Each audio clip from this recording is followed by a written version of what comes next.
Coach Tamika Reed has brought Black Girl Magic to the sidelines at Jackson State. And while the football program gets all the hype, she's in the midst of making history in her own right, having gone 3 straight seasons without losing a game in the conference and getting mad props from one of the elite coaches in women's college basketball after her NCAA tournament appearance. And she joins us right now as we move it to Jackson for the latest stop around the HBCU Sports Nation. Coach, congratulations on another tremendous season and another championship year. How are you? Thank you so much. I'm doing great. How are you? I'm great. And let's talk about it for a second. I mean, in many respects, over the last 6 months, you've sort of become the face of women's college basketball for HBCUs. And you've done a masterful job at representing. Did you kind of stumble into that? Were you looking forward to making that kind of mark? I mean, how did that fall into place? Well, I coached at Jackson State years ago as an assistant coach. And back then, I was one of those coaches. It didn't matter what level the recruit was. I wanted to recruit them and bring them to Jackson State. I can remember being turned down from top 5 players in the country. And they would say, Coach Reed, we love you, but we're just going to a bigger institution. And so ever since then, I've always had this statement that I want to bring in top recruits to help HBCUs and help Black coaches be successful. And that's what we started to do in my time here at Jackson State. And the transfer portal has made that very possible to bring in those top players. And, to be honest, we just wanted to come in and make a difference. We sought out this year to come out and beat some Power 5 teams. We wanted to be competitive outside of conference play. We wanted to do something different that has never been done before with this season. I didn't know that we was going to make a huge statement as we did, as we neared towards the end of the season against the LSU in the NCAA tournament. But I'm very proud that we were able to make that type of statement and bring in the fan base that we have drawn over the last few weeks. Yeah, I know. Well, Jackson State has always been a woman's hotbed for college basketball. I mean, it stands amongst the elite ever in the realm of our games and the ladies on the hardwood. You talked boldly before the tournament in your pre-LSU presser about having, national prominence and winning big games being really important. And it seems like that's working out for you right now, huh? Yeah, that's important to us because, every year we bring in better talent, and nothing against what we have in previous years, but that's how you build a program. You want to continue to recruit better athletes. And so as they begin to come in, you just want to do some things that hasn't been done. I mean, regular season champions, we check that off. Tournament champions, we check that off. But we were getting blown out in preseason. We don't want to get blown out. Let's make a huge statement. Let's go out and be competitive and win these games. And so, we got to the tournament, I've told myself in my 4-year plan, and I told my staff, we want to have national attention, national prominence. And I just knew we were going to win that game. I just knew it was going to be just a grand appearance, and that was going to uplift this program to where we really wanted to be. But we missed the shot, the last 3-pointer. We lost the game, but I can remember the Spirit telling me, the Holy Spirit, I'm still in control. I'm still in control. I can remember those words being, whispered in my soul. I am still in control. And before we can leave the court, we had LSU fans clapping. We had our fans clapping. And then I started getting over 2,000 and 3,000 messages via text message, via social media. It was just really outstanding and amazing what happened after that game. That's Coach Tamika Reed from Jackson State, bringing Black Girl Magic to the sidelines and really validating the efforts of a lot of coaches that have come before her in the realm of women's basketball. And I want to talk to you about something that I look upon as the prime effect, or in your case, the Coach Prime effect. There's been a rocket that is taking off. I don't think Elon Musk or Sir Richard Branson can have anything on what Coach Prime has done with that program. It has simply blown up. You've been able to be like that comet that's been able to ride that wave. The rest of the HBCU sports community has been able to ride that wave. What's it like being a part of that? How much has that benefited your program? Yeah, Coach Prime has done a lot for the program, but the wave that we're riding is a wave we created. We've been winning and bringing in big time players before Coach Prime got here, but when he came, he made it a huge tide. I mean, he just made it even bigger for us.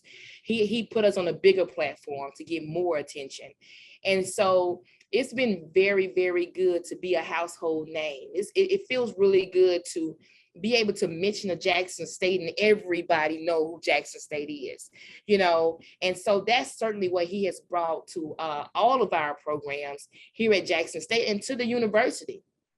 And so I'm extremely thankful for it because him and I have a very good, close relationship. We talk a lot. He brought me in and had me to meet with his staff when they first got here. And he wanted to know, how did you do it? What were some of your challenges? What can we expect?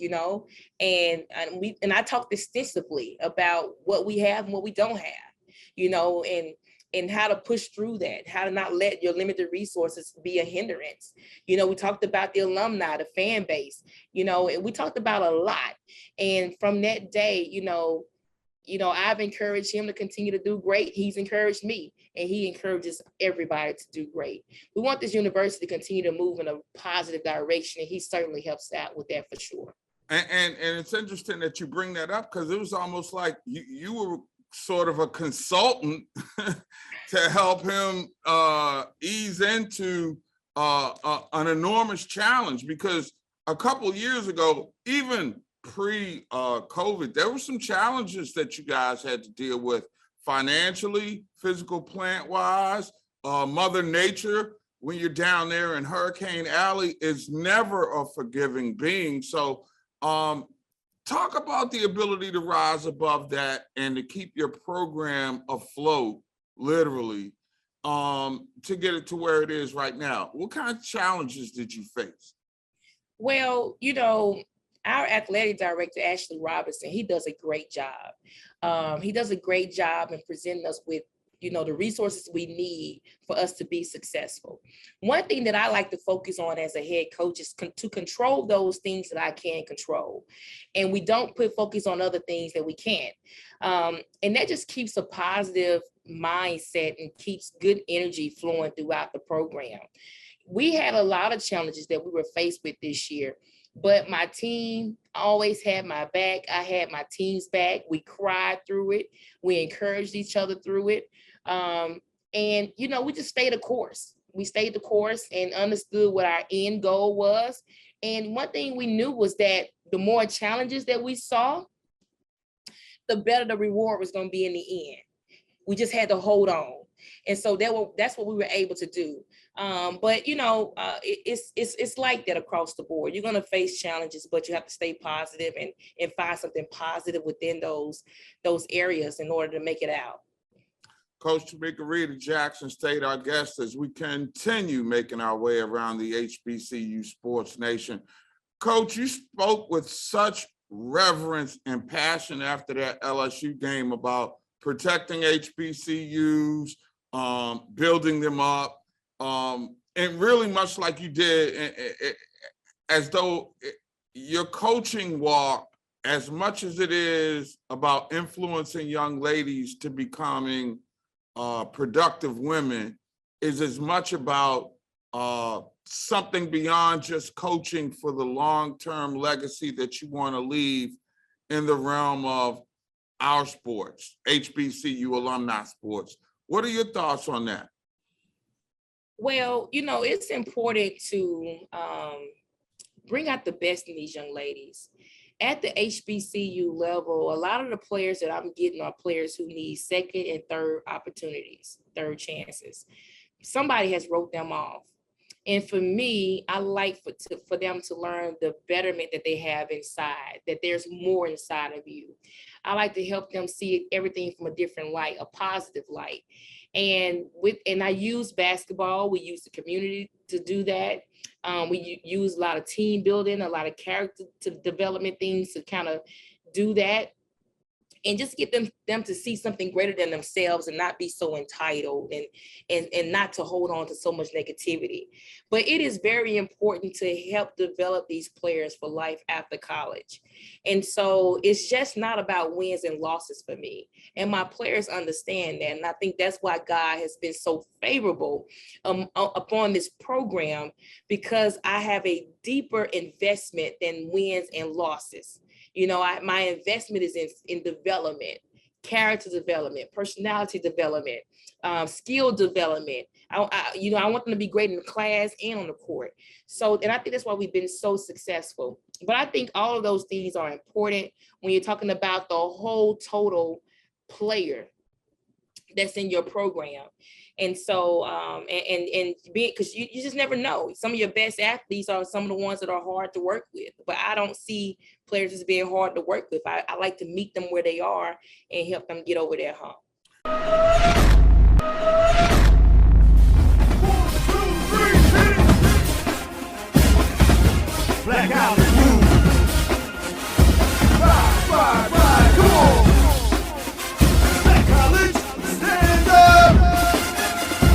HBCU. What about the long-term solvency? You know, those of us who've been around HBCU sports and remember when we could be politically correct by referring to our schools as Black colleges. Again, back to your passion for the long-term solvency of HBCUs. How important is that to you? And can you talk about, because it seems like it's as much a part of your spirit as the coaching and the teaching is, and that cuts through as well. Yeah, you know, as a historically Black institution, we get the shorthand of so many things. We get the shorthand, obviously, in resources. We get the shorthand in what people want, people giving back to our community. We're not respected across the board. You know, when we face bigger institutions, we're not the favorable team on the floor.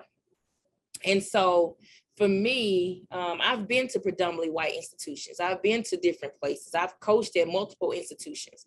And you just want to, at some point, you're just tired of it, you know? Everything, it doesn't matter if I'm a historically Black college or if I am a predominantly white institution. It doesn't matter who you are and where you stand. These are kids that we're coaching every day, trying to develop, and they need the same rights of having a fair chance as anybody else. And that's what's important to me, having a chance. You having hope, a chance. Now you have something to fight for and live for. But if you take that away from me, what am I doing? What am I getting out of it? And so that for me, that's the angle that we have assumed with this program, just bringing that respect to our historically Black institutions, you know, and I think across the board, you're going to continue to see us grow.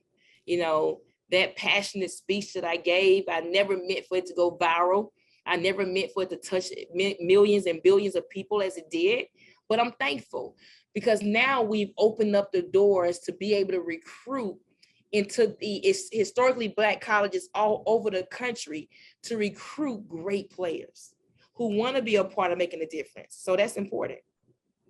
Yeah, I wanted to follow up on that because what kind of a sales pitch did you have to make to get Coach Prime's daughter to join you down there, or did she just want to follow Dad? You know, she wanted to be a part of something great. She saw the excitement within our program. She saw the excitement that we have on campus. And, you know, all the energy that Coach Prime generated when he came on board. She saw the fun that her brothers are having, the statement that her brothers are making. And I think that helped with the decision. I don't think it was anything that I could say that could outdo those things I just mentioned. So I think she just wanted to be a part of those things. Okay, well then let's move it out to, you mentioned it earlier, how the transfer portal worked and you were able to land a very talented young lady who's transferring in from Southern California.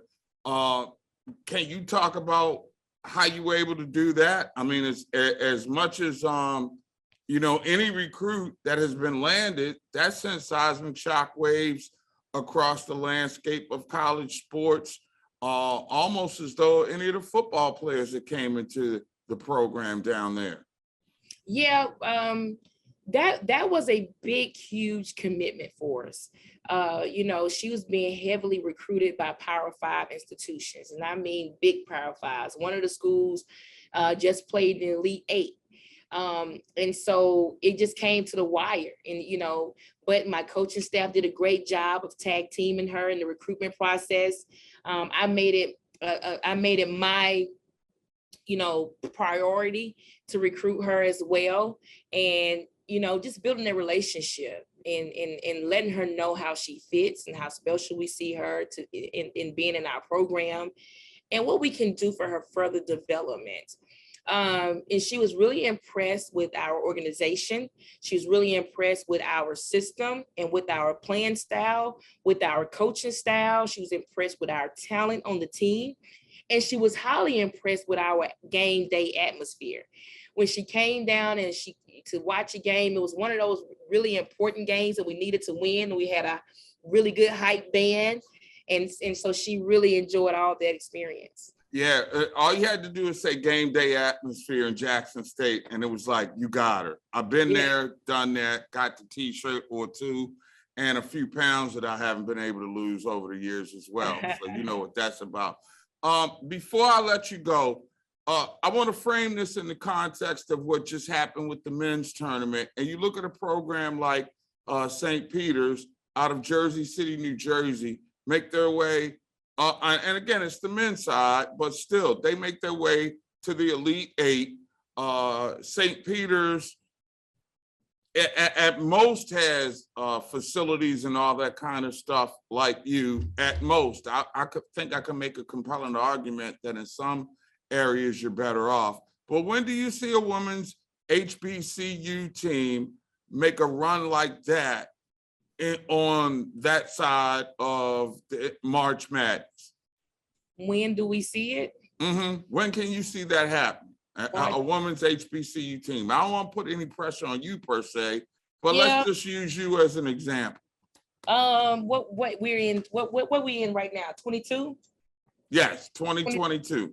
So in 2023, you'll see Jackson State women's basketball make that run.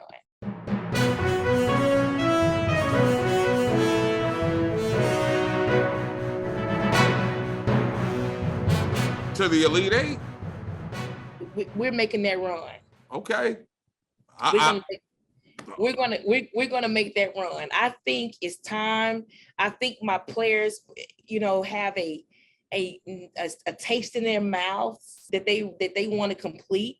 We left empty. You know, we left empty. That was our game, and I still have not been able to watch the LSU game. But I can recall us being the better team on the floor for majority of that game. Now what we have to get is the March Madness crew, the NCAA crew, to give us a seed that is befitting to our accomplishments in our season. We were worth an 11 or 12 seed team. We got 14. You give us 11 to 12 seed like we deserve, because we were high. Our RPI is extremely high. We were like number 70, and the next HBCU was 208, and that was Norfolk. And everybody else in the SWAC was 350, 370. We had a high RPI, which should have landed us at least 11, 12, or 13 seed. Give us a different seed, we make it to Sweet 16. And then that's one game from the Elite 8. So, you know, that's my opinion. That was for this year, you know. And so, you know, but you coming out next year, the Lord bless us to all stay healthy. I think, we'll have a good chance to do something special.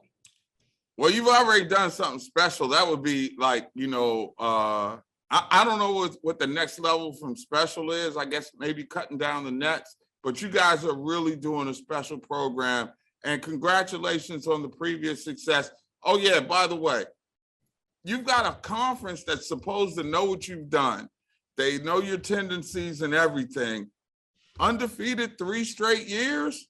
I'm trying to wrap my arms around that. I mean, they're trap games, they're games that you don't get motivated for, yet you're still able to win against people who know you.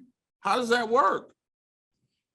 Well, a lot of strategizing, a lot of practicing, being, you can't, we're not gonna, we're hard to scout. We have players that can be great one night, and they can be, and certain players will be quiet. You just never know which player is going to come alive. The game plan changes. I'm one of the coaches. I'm not going to run the same game plan. I think that's why we were able to be in the game against LSU. We changed everything for that game. New plays, new defense. We changed everything. Who does that in 3 days? Jackson State women's basketball. So that's what my staff and I do. And then we have a very, very smart team that can easily make those transitions and make those adjustments with the different game plans we put on the floor. So I think that's part of the reason why we've been so unpredictable. Black Girl Magic personified right there. She is Coach Tamika Reed, the lady that is in charge of the Jackson State women's basketball program, 3-time SWAC defending champion. And let her tell it, they're guaranteeing a spot in the Elite Eight. I'm trying to join you. Wherever the regional is, I'm there if you're there. All right, how about that? Let's make that plan. Thank you so much for taking the time to join us today on the HBCU Sports Nation. Thank you so much for having me. 1, 2, 3, hit it. Black out the move. Ride, come on. Black college, stand up.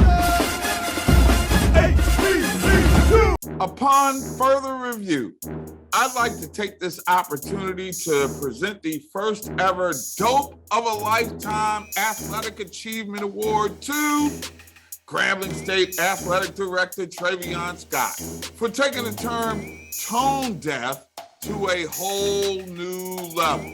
Now remember, earlier this year, after standing behind Hugh Jackson's bad decision to hire Art Browse as offensive coordinator, claiming that he did an extensive vetting job, he comes out making one of the most ignorant and condescending statements in the history of the school's storied athletic program.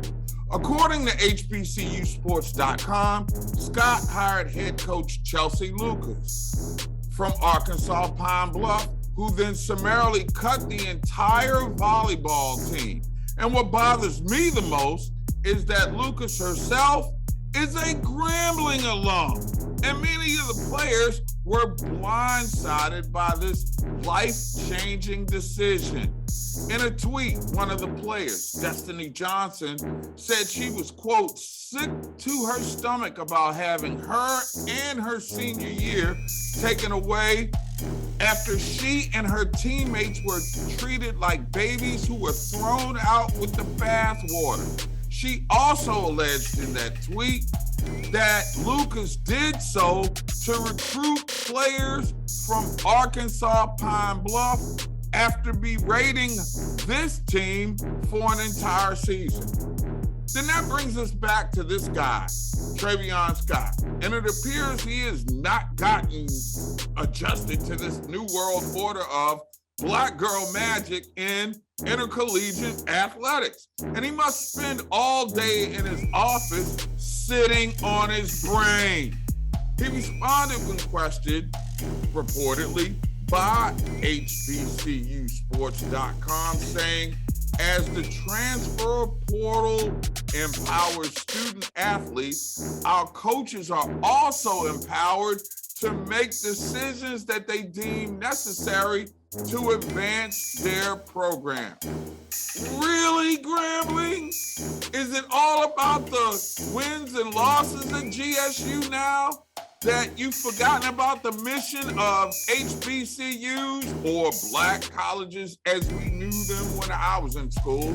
You know, the one that prepares you for life after your time on the yard? Remember, people are always complaining about donations coming back when folks graduate. Just remember, players like Destiny Johnson and her teammates will be alumnus one day. And you're gonna want donations from them. And guess what? They will be well within their right to turn their backs on you. You see, Scott nor Lucas recognize that optics like these aren't good, especially when Hugh Jackson, the football coach, after his spring football game, starts talking about raising $5 million to take the program to your next level. But if you're a potential benefactor, are you comfortable reaching deep into your pockets when the program clearly doesn't believe in gender equity when it comes to taking care of their athlete? I don't know where they found you, Mr. Scott, but the rock they brought you from under, you might want to climb back under, because you have become the quintessential public relations nightmare for a school that is revered as the Notre Dame of HBCU sports. And oh yeah, by the way, if you or any one of your other cronies would like to join me inside the HBCU Sports Nation, I'm like a certain motel chain. You know, we'll leave the light on for you. Till next time, it's the HBCU OG Mark Gray, and I look forward to seeing you the next time we make a stop around the HBCU Sports Nation.